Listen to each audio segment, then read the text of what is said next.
Hello friends. अब सभी लोग जानते हैं कि राजस्थान में 44 पोस्ट के लिए सिविल जज की जो पोस्ट है उनके लिए अभी नोटिफिकेशन आया है, जिसके फॉर्म आप लगातार भर रहे होंगे और आप अपनी तैयारी को मेरे साथ धार दे सकते हैं, क्योंकि मैं मेन फोकस करूंगा अब इसी परीक्षा पर और जितना भी कंटेंट आपको मिलेगा वो सब कुछ फ्री ऑफ कॉस्ट मिलेगा। पर आज हम बात करेंगे सबसे पहले इस परीक्षा के सिलेबस पर कि हमें क्या पढ़ना है और कैसे हमें इसकी तैयारी करनी है। तो चलिए इसके सिलेबस को देख लेते हैं। राजस्थान न्यायिक सेवा का ये पेपर है। राजस्थान न्यायिक सेवा के इस पेपर की हम लोग सिलेबस को देख लेते हैं। ये थोड़ा स्क्रीन में डिस्प्ले में थोड़ा प्रॉब्लम हो गया था, अभी हम देख लेते हैं। देखिए, पहले है लॉ, देख सकते हैं आप। फिर है हिंदी। लॉ ऐसे है same as prescribed for law paper first and second for main examination. चलिए अब पहले हिंदी का सिलेबस देखते हैं। हिंदी में सबसे पहले आपको शब्द रचना करनी है, संधि व संधि विच्छेद, इसमें समास और उपसर्ग और प्रत्यय आ जाते हैं। इसके बाद शब्द प्रकार की बात करेंगे। शब्द प्रकार में तत्सम, अर्ध तत्सम, तद्भव, देशज और विदेशज, जिनको विदेशी शब्द भी कहते हैं, वो आपको पढ़ने हैं। आगे व्याकरण में संज्ञा, सर्वनाम, विशेषण, क्रिया, अव्यय, क्रिया विशेषण अव्यय, संबंध सूचक अव्यय और विस्मयादिबोधक निपात, ये आपको करना है। आगे शब्द की बात की जाए, शब्द ज्ञान में आपको पर्यायवाची, विलोम और शब्द युग्मों का अर्थ भेद, वाक्यांश के लिए सार्थक शब्द, समश्रुत भिन्नार्थक शब्द, समानार्थी शब्दों का विवेक, उपयुक्त शब्द चयन, संबंधवाची शब्दावली, ये देखना है। आगे फिर आपको शब्द शुद्धि पर ध्यान देना है। आपको कुछ गलत शब्द देगा वो, और उसमें 4 ऑप्शन देगा कि बताइए इसका सही जो है वो क्या है, क्या शुद्धिकरण इसमें करना है।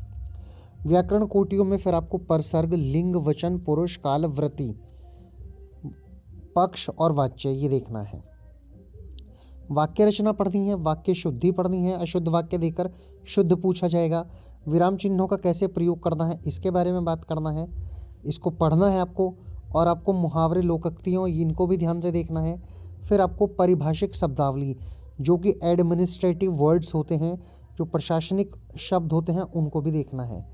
तो ये सारा सिलेबस हिंदी का भी मैं आपको कवर करा दूंगा साइड बाय साइड इसकी क्लास चलाकर, तो आपके प्रीलिम्स में ये आपके काम आ जाएगा। आगे चलते हैं, अब इंग्लिश में देखते हैं। जो इंग्लिश का हमारा इसमें सिलेबस में है, उसमें क्या क्या पढ़ना है। आपको पढ़ना है tense, article and determiners, phrasal verb and idioms, active and passive voice, ये भी करना है। कोऑर्डिनेशन एंड सबऑर्डिनेशन, ये भी करना है। डायरेक्ट एंड इनडायरेक्ट स्पीच, इसको भी करके जाना है।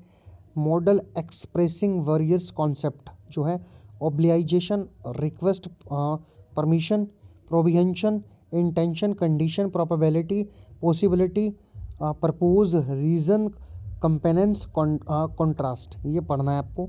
आगे एंटोनियम एंड सिनोनियम पढ़ना है, ये आप देख रहे होंगे 8वें पॉइंट में दिया गया है। चलिए अब मेन एग्जामिनेशन की बात करते हैं। मेन एग्जामिनेशन में आपके 3 भागों में से बांट सकते हैं। पहला पेपर लॉ का, दूसरा पेपर लैंग्वेज का और तीसरा आपका इंटरव्यू हो जाएगा। जो लॉ का पेपर है 3 घंटे के आपको दिए जाएंगे। इस लॉ में 2 पेपर होंगे आपके, 100 नंबर के होंगे और 3-3 घंटे उनका समय है। लैंग्वेज के पेपर में भी 2 पेपर होंगे, एक आपको निबंध लिखना है हिंदी में और दूसरे पेपर में आपको निबंध लिखना है अंग्रेजी में। 50-50 अंक इसके लिए निर्धारित किए गए हैं और 2-2 घंटे का समय निर्धारित किया गया है। इंटरव्यू आपका 35 नंबर का होगा, ये आप याद रखेंगे। तो ये आपकी टोटल 335 नंबर से आपकी जो मेरिट है वो बन जाएगी। चलिए अब लॉ पेपर की तरफ चलते हैं। लॉ पेपर में आपको क्या पढ़ना है। सबसे पहले सीपीसी दिया गया है, उसके बाद संविधान, कॉन्स्टिट्यूशन ऑफ इंडिया, फिर भारतीय संविदा अधिनियम, कॉन्ट्रैक्ट एक्ट, इसको कहते हैं 1872, फिर साक्ष्य अधिनियम 2023, उसके बाद इंडियन एविडेंस एक्ट 1872, यानी दोनों को पढ़ना है, साक्ष्य अधिनियम 2023 को भी और इंडियन एविडेंस एक्ट 1872 को भी।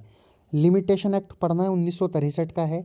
Specific relief act 1963, the transfer of property act 1882, जिसको आप टीपीए कहते हैं।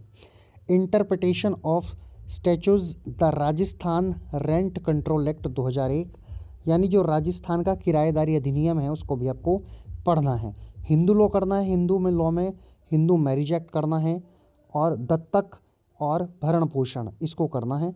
सक्सेशन एक्ट भी करना है हिंदू में, माइनॉरिटी एक्ट भी करना है, गार्जियनशिप एक्ट।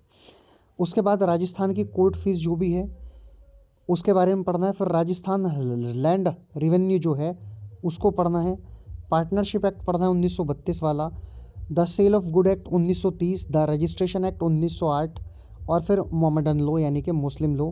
मुस्लिम लॉ में भी सक्सेशन, मैरिज, डिवोर्स, मेंटेनेंस और अडोप्शन, और फिर ऑर्डर और जजमेंट की राइटिंग भी आपको आनी चाहिए, ये पढ़ना है। अब आ जाते हैं पेपर सेकंड की तरफ। पेपर सेकंड में आपकी भारतीय नागरिक सुरक्षा संहिता 2003, CRPC 1973 यानी दोनों को पढ़ना है, और भारतीय साक्ष्य अधिनियम 2023, इसकी तो बात हमने पहले की थी। एविडेंस एक्ट भी है और ये भी है, यानी आप कह सकते हैं BSA भारतीय साक्ष्य अधिनियम। फिर भारतीय न्याय संहिता जिसको BNS कहते हैं वो भी। फिर IPC भी करना है।